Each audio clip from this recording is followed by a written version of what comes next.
Guys guys প্রথমে তোমার ভিডিওটি দেখো, তারপর পানি কমেন্ট পরে শোনানো হবে।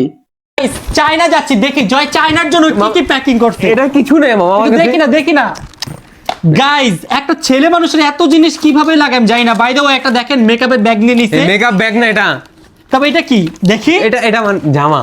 ও জামা, আর কি দিছিস দেখি না। আর কিছু না, আমার তুই জামা এভাবে টাইট করছিস কেন? এটা আমার লাগেজে কিছু না, যাতে উলটপালট না হয় তাই। গাইজ ও একটা জিনিস নিছে, আপনাদের দেখাচ্ছি, অনেক মজার একটা হাসির একটা জিনিস। কিছু নাই এটা গেঞ্জি, আমার গেঞ্জি। কোন দিকে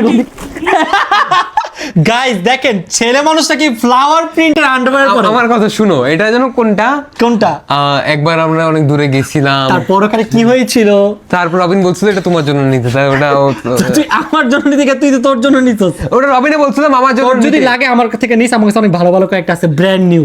तो चलिए शुरू करते हैं। জয়ের ইজ্জতটা পুরো খেয়ে দিল রাকিব ভাইয়া। আচ্ছা, মানুষকে বিনোদন দেওয়ার জন্য আর কোনো উপায় খুঁজে পান না? ফাইনালি আবারও বিদেশের ব্লগ পাবো। रुको जरा।